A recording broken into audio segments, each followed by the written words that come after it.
ਸੰਗਤ ਜੀ, ਵਾਹਿਗੁਰੂ ਜੀ ਕਾ ਖਾਲਸਾ, ਵਾਹਿਗੁਰੂ ਜੀ ਕੀ ਫਤਿਹ। ਪਹਿਲੇ ਭਾਗ ਦੇ ਵਿੱਚ ਆਪਾਂ ਜਪਜੀ ਸਾਹਿਬ ਜੀ ਦੀਆਂ 5 ਪੌੜੀਆਂ ਦੀ ਸੰਥਿਆ ਕਰ ਰਹੇ ਹਾਂ। ਇਸ ਤੋਂ ਅੱਗੇ 6ਵੀਂ ਪੌੜੀ ਤੋਂ ਸੰਥਿਆ ਆਰੰਭ ਹੈ। ਤੀਰਥ ਨਹਾਵਾ ਜੇ ਤਿਸ ਭਾਵਾ, ਵਿਣ ਭਾਣੇ ਕੇ ਨਹਾਏ ਕਰੀ। ਇਸ ਪੰਕਤੀ ਵਿੱਚ 3 ਪਾਠ ਹਨ। ਨਹਾਵਾ ਕੇ ਨਹਾਏ, ਤੀਰਥ ਨਹਾਵਾ ਇਹਨੂੰ ਭਾਰਾ ਕਰਕੇ ਬੋਲਣਾ ਹੈ। ਇਸੇ ਤਰ੍ਹਾਂ ਵਿਣ ਭਾਣੇ ਕੇ, ਕੱਕੇ ਨੂੰ ਸਿਹਾਰੀ ਲੱਗੀ ਹੋਈ ਹੈ। ਕੇ, ਕੈ ਜਾਂ ਹੋਰ ਕਈ ਤਰ੍ਹਾਂ ਦੇ ਜੋ ਆਮ ਜਨ ਸਧਾਰਨ ਪਾਠ ਕਰਦੇ ਹਨ ਉਸ ਤਰ੍ਹਾਂ ਨਹੀਂ। ਜੋ ਮੁਹਾਰਨੀ ਦੇ ਵਿੱਚ ਜਿਸ ਤਰ੍ਹਾਂ ਦੱਸਿਆ ਗਿਆ ਹੈ, ਕੱਕੇ ਸਿਹਾਰੀ ਕੇ ਨਹਾਏ ਕਰੀ, ਨਹਾਏ ਨੂੰ ਵੀ ਥੋੜ੍ਹਾ ਜਿਹਾ ਭਾਰਾ ਕਰਕੇ ਬੋਲਣਾ ਹੈ। ਜੇਤੀ ਸਿਰਠ ਉਪਾਈ ਵੇਖਾ, ਵਿਣ ਕਰਮਾ ਕੇ ਮਿਲੈ ਲਈ। ਉਸੇ ਤਰ੍ਹਾਂ ਫਿਰ ਜੇਤੀ ਸਿਰਠ ਉਪਾਈ ਵੇਖਾ, ਸਿਰਠ ਇਹਨੂੰ ਸ੍ਰਿਸ਼ਟ ਨਹੀਂ ਕਹਿਣਾ, ਕਿਉਂਕਿ ਜਦੋਂ ਆਪਾਂ ਧਿਆਨ ਨਾਲ ਪਾਠ ਨਹੀਂ ਕਰਦੇ ਤਾਂ ਬਹੁਤੇ ਗੁਰਮੁਖ ਜਨ ਇਸ ਪਾਠ ਨੂੰ ਸਿਰਠ ਪੜ੍ਹਨ ਦੀ ਜਗ੍ਹਾ ਸ੍ਰਿਸ਼ਟ ਪੜ੍ਹ ਜਾਂਦੇ ਨੇ। ਸੋ ਧਿਆਨ ਦੇਣਾ। ਸਿਰਠ ਉਪਾਈ ਵੇਖਾ, ਵਿਣ ਕਰਮਾ ਕੇ ਮਿਲੈ ਲਈ। ਮੱਤ ਵਿੱਚ ਰਤਨ ਜਵਾਹਰ ਮਾਣਕ, ਜੇ ਇੱਕ ਗੁਰ ਕੀ ਸਿੱਖ ਸੁਣੀ। ਗੁਰਾ ਇੱਕ ਦੇਹ ਬੁਝਾਈ। ਇਸ ਪੰਕਤੀ ਵਿੱਚ 2 ਪਾਠ ਨੇ, ਗੁਰਾ ਤੇ ਦੇਹ। ਗੁਰਾ ਦੇ ਉੱਪਰ ਗੁਰਾ ਨਹੀਂ ਕਰਨਾ, ਬਿੰਦੀ ਨਹੀਂ ਲਾਉਣੀ। ਗੁਰਾ ਇੱਕ ਦੇਹ, ਦੱਦੇ ਨੂੰ ਲਾਂ ਲੱਗੀ ਹੋਈ ਹੈ, ਹਾਹੇ ਨੂੰ ਸਿਹਾਰੀ। ਇੱਕ ਮਾਤਰਾ ਜੋ ਹੈ ਉਹ ਦੀਰਘ ਹੈ, ਦੂਸਰੀ ਲਘੂ ਹੈ। ਦੀਰਘ ਮਾਤਰਾ ਨੂੰ ਆਪਾਂ ਦੀਰਘ ਹੀ ਪੜਾਂਗੇ, ਲਘੂ ਨੂੰ ਆਪਾਂ ਲਘੂ ਪੜਾਂਗੇ। ਲਘੂ ਤੋਂ ਭਾਵ ਛੋਟਾ, ਦੀਰਘ ਤੋਂ ਭਾਵ ਲੰਬੀ ਮਾਤਰਾ, ਉਸਦਾ ਉਚਾਰਨ ਥੋੜ੍ਹਾ ਲੰਬਾ ਕਰਨਾ ਹੈ। ਦੱਦੇ ਨੂੰ ਦੀਰਘ ਮਾਤਰਾ ਲੱਗੀ ਹੋਈ ਹੈ, ਇਸ ਕਰਕੇ ਦੇ, ਹਾਹੇ ਨੂੰ ਲਘੂ ਹੇ, ਦੇਹ। ਇਹਨੂੰ ਦੇਹ ਨਹੀਂ ਕਹਿਣਾ, ਫਿਰ ਹਾਹੇ ਨੂੰ ਲਾਂ ਲੱਗ ਜੇਗੀ। ਧਿਆਨ ਦੇਣਾ। ਗੁਰਾ ਇੱਕ ਦੇਹ ਬੁਝਾਈ, ਸਭਨਾ ਜੀਆ ਕਾ ਇੱਕ ਦਾਤਾ। ਸੋ ਮੈਂ ਵਿਸਰ ਨਾ ਜਾਈ, ਸੋ ਮੈਂ ਵਿਸਰ ਨਾ ਜਾਈ। ਇੱਥੇ ਨੰਨਾ ਮੁਕਤਾ ਹੈ, ਨੰਨੇ ਨੂੰ ਕੰਨਾ ਨਹੀਂ ਲਾਉਣਾ। ਵਿਸਰ ਨਾ ਜਾਈ ਇਸ ਤਰ੍ਹਾਂ ਨਹੀਂ ਪਾਠ ਕਰਨਾ, ਵਿਸਰ ਨਾ ਜਾਈ। ਜੇ ਜੁਗ ਚਾਰੇ ਆਰਜਾ, ਹੋਰ ਦਸੂਣੀ ਹੋਏ। ਨਵਾ ਖੰਡਾ ਵਿੱਚ ਜਾਣੀਐ, ਨਾਲ ਚੱਲੈ ਸਭ ਕੋਏ। ਇਹ ਪਾਠ ਜੋ ਅਖੀਰ ਵਿੱਚ ਪੜ੍ਹਿਆ, ਨਾਲ ਚੱਲੈ ਸਭ ਕੋਏ, ਕੱਕੇ ਨੂੰ ਹੋੜਾ, ਈੜੀ ਨੂੰ ਸਿਹਾਰੀ। ਉਸੇ ਤਰ੍ਹਾਂ ਪਹਿਲੀ ਮਾਤਰਾ ਦੀਰਘ ਹੈ, ਦੂਸਰੀ ਲਘੂ ਹੈ। ਪਰ ਜਦੋਂ ਆਪਾਂ ਕੋਏ ਪੜ੍ਹਾਂਗੇ, ਕੋਏ, ਤਾਂ ਉੱਥੇ ਈੜੀ ਨੂੰ ਵੀ ਲਾਂ ਲੱਗ ਜੇਗੀ, ਜੋ ਕਿ ਅਸ਼ੁੱਧ ਪਾਠ ਹੋਏਗਾ। ਧਿਆਨ ਦੇਣਾ। ਲਘੂ ਤੇ ਦੀਰਘ ਮਾਤਰਾ ਦਾ। ਨਾਲ ਚੱਲੈ ਸਭ ਕੋਏ, ਚੰਗਾ ਨਾਉ ਰਖਾਏ ਕੈ। ਜਸ ਕੀਰਤ ਜਗ ਲੇ, ਇੱਥੇ ਧਿਆਨ ਦੇਣਾ। ਜਸ ਕੀਰਤ ਜਗ ਲੇ, ਲੱਲੇ ਨੂੰ ਲਾਂ ਦੀਰਘ ਮਾਤਰਾ, ਉਸੇ ਤਰ੍ਹਾਂ ਈੜੀ ਨੂੰ ਸਿਹਾਰੀ ਲੱਗੀ ਹੋਈ ਹੈ, ਲਘੂ ਮਾਤਰਾ। ਸੋ ਇੱਥੇ ਵੀ ਈੜੀ ਸਿਹਾਰੀ ਦੀ ਜਿਹੜੀ ਆਵਾਜ਼ ਹੈ ਉਹ ਥੋੜ੍ਹੀ ਦੇਣੀ ਹੈ। ਲੇ, ਜਸ ਕੀਰਤ ਜਗ ਲੇ। ਜੇ ਤਿਸ ਨਦਰ ਨਾ ਆਵਈ, ਤਾਂ ਵਾਤ ਨਾ ਪੁੱਛੈ ਕੇ। ਫਿਰ ਪੜਾਂਗੇ। ਜੇ ਤਿਸ ਨਦਰ ਨਾ ਆਵਈ, ਤਾਂ ਵਾਤ ਨਾ ਪੁੱਛੈ ਕੇ। ਇਸ ਪੰਕਤੀ ਵਿੱਚ 4 ਪਾਠ ਨੇ ਜੋ ਸਾਨੂੰ ਸਾਡਾ ਧਿਆਨ ਖਿੱਚਦੇ ਨੇ। ਨਦਰ ਨਾ ਆਵਈ, ਨੰਨਾ ਮੁਕਤਾ। ਇੱਥੇ ਵੀ ਆਪਾਂ ਭੁਲੇਖੇ ਨਾਲ ਨਦਰ ਨਾ ਆਵਈ ਨਹੀਂ ਕਰਨਾ, ਕਿਉਂਕਿ ਇਸ ਤਰ੍ਹਾਂ ਪੜਾਂਗੇ ਤਾਂ ਨੰਨੇ ਨੂੰ ਕੰਨਾ ਲੱਗ ਜਾਏਗਾ।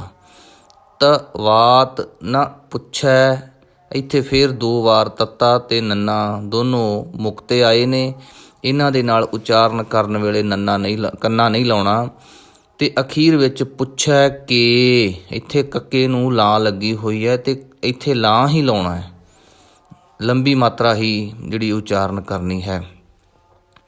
ਕੀਟਾ ਅੰਦਰ ਕੀਟ ਕਰ, ਦੋਸ਼ੀ ਦੋਸ਼ ਧਰੇ। ਦੋਸ਼ੀ ਦੋਸ਼ ਨਹੀਂ ਕਹਿਣਾ, ਸੱਸੇ ਦੇ ਪੈਰ ਵਿੱਚ ਬਿੰਦੀ ਨਹੀਂ ਲਾਉਣੀ। ਦੋਸ਼ੀ ਦੋਸ਼ ਧਰੇ। ਨਾਨਕ ਨਿਰਗੁਣ ਗੁਣ ਕਰੇ, ਗੁਣਵੰਤਿਆ ਗੁਣ ਦੇ। ਤੇਹਾ ਕੋਇ ਨ ਸੁਝਈ, ਜੇ ਤਿਸ ਗੁਣ ਕੋਇ ਕਰੇ। ਇਸ ਪੰਕਤੀ ਵਿੱਚ ਪਾਠ ਆਇਆ ਸੁਝਈ। ਸੁੱਝੀ ਨਹੀਂ ਕਹਿਣਾ, ਕਿਉਂਕਿ ਜਦੋਂ ਤੱਕ ਅਸੀਂ ਸੰਥਿਆ ਨਹੀਂ ਸਮਝਦੇ, ਨਹੀਂ ਲੈਂਦੇ ਕਿਸੇ ਗੁਰਮੁਖ ਜਨ ਤੋਂ, ਤਾਂ ਇਹ ਪਾਠ ਜਿਹੜਾ ਹੈ ਸੁਝਈ ਕਰਨ ਦੀ ਥਾਂ ਅਸੀਂ ਸੁੱਝੀ ਪੜ੍ਹ ਜਾਂਦੇ ਹਾਂ, ਜਾਂ ਹੋਰ ਕਈ ਤਰ੍ਹਾਂ ਦੇ ਪਾਠ। ਸੋ ਇਸ ਨੂੰ ਕਰਨਾ ਹੈ ਸੁਝਈ। ਤੇਹਾ ਕੋਇ ਨਾ ਸੁਝਈ, ਜੇ ਤਿਸ ਗੁਣ ਕੋਇ ਕਰੇ। ਸੁਣਿਐ ਸਿੱਧ ਪੀਰ ਸੁਰ ਨਾਥ। ਸੁਣਿਐ, ਇਹਨੂੰ ਸੁਣੀਐ ਜਾਂ ਸੁਣੀਏ ਜਾਂ ਸੁਣਐ ਜਾਂ ਸੁਣਿਆ, ਇਸ ਤਰ੍ਹਾਂ ਦੇ ਪਾਠ ਜਿਹੜੇ ਨੇ ਆਮ ਕੀਤੇ ਜਾਂਦੇ ਨੇ। ਕਈ ਵਾਰ ਇਹਨੂੰ ਈੜੀ ਨੂੰ ਲਾ ਦਿੰਦੇ ਨੇ, ਕਦੇ ਐੜੇ ਨੂੰ ਕੰਨਾ ਲੱਗ ਜਾਂਦਾ ਹੈ, ਕਿਤੇ ਨਾਣੇ ਨੂੰ ਬਿਹਾਰੀ ਲਾ ਕੇ, ਕਿਤੇ ਨਾਣੇ ਦੀ ਜਗ੍ਹਾ 'ਤੇ ਨੰਨਾ ਵੀ ਉਚਾਰਨ ਕੀਤਾ ਜਾਂਦਾ ਹੈ। ਸੋ ਧਿਆਨ ਦੇ ਨਾਲ ਸੱਸੇ ਨੂੰ ਔਂਕੜ, ਨਾਣੇ ਨੂੰ ਸਿਹਾਰੀ, ਐੜੇ ਨੂੰ ਦੁਲਾਵਾਂ। ਸੁਣਿਐ ਸੁਣਿਐ ਸੁਣਿਐ। ਸੁਣਿਐ ਸਿੱਧ ਪੀਰ ਸੁਰ ਨਾਥ, ਸੁਣਿਐ ਧਰਤ ਧਵਲ ਆਕਾਸ। ਆਕਾਸ ਨਹੀਂ ਕਹਿਣਾ, ਆਕਾਸ। ਐੜੇ ਨੂੰ ਕੰਨਾ ਲੱਗਾ ਹੋਇਆ। ਜਦੋਂ ਆਪਾਂ ਧਰਤ ਧਵਲ ਆਕਾਸ ਕਹਿੰਦੇ ਹਾਂ ਤਾਂ ਇੱਥੇ ਪਾਠ ਅਸ਼ੁੱਧ ਹੋਵੇਗਾ, ਇਸ ਲਈ ਇਸ ਨੂੰ ਆਕਾਸ। ਸੁਣਿਐ ਦੀਪ ਲੋ ਪਾਤਾਲ। 2 ਪਾਠ ਇਸ ਪੰਕਤੀ ਵਿੱਚ, ਲੱਲੇ ਨੂੰ ਹੋੜਾ ਤੇ ਐੜਾ ਮੁਕਤਾ। ਲੋ ਲੋ ਪਾਤਾਲ, ਪੱਪੇ ਨੂੰ ਕੰਨਾ, ਤੱਤੇ ਨੂੰ ਵੀ ਕੰਨਾ, ਪਤਾਲ ਨਹੀਂ ਪੜ੍ਹਨਾ, ਪਾਤਾਲ। ਸੁਣਿਐ ਪੋਹ ਨਾ ਸਕੈ ਕਾਲ, ਨਾਨਕ ਭਗਤਾ ਸਦਾ ਵਿਗਾਸ। ਸੁਣਿਐ ਦੂਖ ਪਾਪ ਕਾ ਨਾਸ, ਸੁਣਿਐ ਈਸਰ ਬਰਮਾ ਇੰਦ। ਇਸ ਪੰਕਤੀ ਵਿੱਚ ਈਸ਼ਰ ਨਹੀਂ ਕਹਿਣਾ ਤੇ ਬ੍ਰਹਮਾ ਨਹੀਂ ਕਹਿਣਾ, ਬਰਮਾ। ਸੁਣਿਐ ਈਸਰ ਬਰਮਾ ਇੰਦ। ਸੁਣਿਐ ਮੁਖ ਸਾਲਾਹਣ ਮੰਦ। ਸਲਾਹਣ ਨਹੀਂ ਕਹਿਣਾ, ਸੱਸੇ ਨੂੰ ਕੰਨਾ ਲਾ ਕੇ ਉਚਾਰਨ ਕਰਨਾ ਹੈ, ਸਾਲਾਹਣ ਮੰਦ। ਇਹਨੂੰ ਭਾਰਾ ਨਹੀਂ ਕਰਨਾ, ਜੇ ਮੰਦ ਭਾਰਾ ਕਵਾਂਗੇ ਤੇ ਦੱਦੇ ਦੀ ਜਗ੍ਹਾ ਧੱਦਾ ਲੱਗ ਜਾਏਗਾ, ਇਸ ਕਰਕੇ ਇਹਨੂੰ ਪੋਲਾ ਕਰਕੇ ਪੜ੍ਹਨਾ ਹੈ, ਮੰਦ। ਸੁਣਿਐ ਜੋਗ ਜੁਗਤ ਤਨ ਭੇਦ। ਇਸ ਪੰਕਤੀ ਵਿੱਚ ਇੱਕ ਗੱਲ ਜੋ ਖਾਸ ਧਿਆਨ ਦੇਣ ਵਾਲੀ ਹੈ, ਉਹ ਸਾਰੇ ਸ੍ਰੀ ਗੁਰੂ ਗ੍ਰੰਥ ਸਾਹਿਬ ਦੇ ਵਿੱਚ ਵਾਰ-ਵਾਰ ਤੁਹਾਡੇ ਲਈ ਸਹਾਇਤਾ ਕਰੇਗੀ। ਜੁਗਤ ਪਾਠ ਆਇਆ ਤੇ ਉਸ ਤੋਂ ਅੱਗੇ ਆਇਆ ਤਨ। ਜੁਗਤ ਦਾ ਆਖਰੀ ਅੱਖਰ ਤੱਤਾ ਹੈ ਤੇ ਤਨ ਦਾ ਪਹਿਲਾ ਜੋ ਅੱਖਰ ਹੈ, ਸ਼ਬਦ ਹੈ, ਉਹ ਤੱਤਾ ਹੈ। ਤੇ ਜਦੋਂ ਆਪਾਂ ਇਸ ਨੂੰ ਕਾਹਲੀ ਵਿੱਚ ਪੜ੍ਹ ਜਾਂਦੇ ਹਾਂ ਤਾਂ ਇਹ 2 ਤੱਤਿਆਂ ਦਾ ਉਚਾਰਨ ਨਹੀਂ, ਬਲਕਿ ਇਹ 1.5 ਹੋਵੇਗਾ। ਇਸ ਲਈ ਥੋੜ੍ਹਾ ਜਿਹਾ ਰੁਕ ਕੇ ਸੁਣਿਐ ਜੋਗ ਜੁਗਤ ਤਨ ਭੇਦ। ਜੁਗਤ ਤਨ ਭੇਦ ਜੇ ਇਕੱਠਾ ਕਰਾਂਗੇ ਥੋੜ੍ਹੀ ਗੜਬੜ ਹੁੰਦੀ ਹੈ, ਇਸ ਤਰ੍ਹਾਂ ਦੇ ਹੋਰ ਬੜੇ ਪਾਠ ਆਉਣਗੇ। ਸੋ ਫਿਰ ਸੁਣਿਓ, ਸੁਣਿਐ ਜੋਗ ਜੁਗਤ ਤਨ ਭੇਦ। ਸੁਣਿਐ ਸਾਸਤ ਸਿਮ੍ਰਿਤ ਵੇਦ। ਇਸ ਪੰਕਤੀ ਵਿੱਚ ਪਾਠ ਆਇਆ ਸਾਸਤ। ਇਹਨੂੰ ਬਾਹਲਾ ਕੱਸ ਕੇ ਨਹੀਂ ਪੜ੍ਹਨਾ, ਪਰ ਇਹਨੂੰ ਸਾਸਤ ਵੀ ਨਹੀਂ ਪੜ੍ਹਨਾ। ਸਾਸਤ ਪੜ੍ਹਨ ਦੇ ਨਾਲ ਜੋ ਵਿਚਕਾਰ ਵਾਲਾ ਸੱਸਾ ਹੈ ਉਹ ਅਸੀਂ ਅੱਧਾ ਹੀ ਉਚਾਰਨ ਕਰਦੇ ਹਾਂ। ਜਿਸ ਤਰ੍ਹਾਂ ਆਪਾਂ ਪਾਠ ਪੜ੍ਹਦੇ ਹਾਂ ਦੁਸ਼ਟ, ਦੁਸ਼ਟ ਜੋ ਚੌਪਈ ਸਾਹਿਬ ਦੇ ਵਿੱਚ ਪਾਠ ਉਚਾਰਨ ਕੀਤਾ ਜਾਂਦਾ ਹੈ, ਬਹੁਤੇ ਗੁਰਮੁਖ ਜਨ ਉਹਨੂੰ ਦੁਸ਼ਟ ਹੀ ਪੜ੍ਹਦੇ ਨੇ, ਪਰ ਦੁਸ਼ਟ ਸੱਸਾ ਪੂਰਾ ਲਾ ਕੇ ਉਚਾਰਨ ਕੀਤਾ ਜਾਵੇ। ਇਸੇ ਤਰ੍ਹਾਂ ਸੁਖਮਨੀ ਸਾਹਿਬ ਦਾ ਪਾਠ ਕਰਦੇ ਹਾਂ, ਉਚਾਰਨ ਕਰਦੇ ਹਾਂ ਆਪਾਂ ਅਸ਼ਟਪਦੀ, ਨਹੀਂ ਗੁਰਮੁਖੋ ਉੱਥੇ ਵੀ ਆਪਾਂ ਸੱਸਾ ਅੱਧਾ ਹੀ ਉਚਾਰਨ ਕਰਦੇ ਹਾਂ। ਉਹ ਉਚਾਰਨ ਵੀ ਆਪਾਂ ਨੂੰ ਅਸ਼ਟਪਦੀ ਹੀ ਕਰਨਾ ਚਾਹੀਦਾ ਹੈ। ਇਸੇ ਤਰ੍ਹਾਂ ਇੱਥੇ ਪਾਠ ਆਇਆ ਸਾਸਤ। ਸੁਣਿਐ ਸਾਸਤ ਸਿਮ੍ਰਿਤ ਵੇਦ, ਨਾਨਕ ਭਗਤਾ ਸਦਾ ਵਿਗਾਸ। ਸੁਣਿਐ ਦੁਖ ਪਾਪ ਕਾ ਨਾਸ, ਸੁਣਿਐ ਸਤ ਸੰਤੋਖ ਗਿਆਨ। ਸੁਣਿਐ 68 ਕਾ ਇਸ਼ਨਾਨ। ਇਸ਼ਨਾਨ ਨਹੀਂ ਉਚਾਰਨ ਕਰਨਾ, ਸੱਸੇ ਦੇ ਪੈਰ ਵਿੱਚ ਬਿੰਦੀ ਨਹੀਂ ਲਾਉਣੀ, ਇਸ਼ਨਾਨ।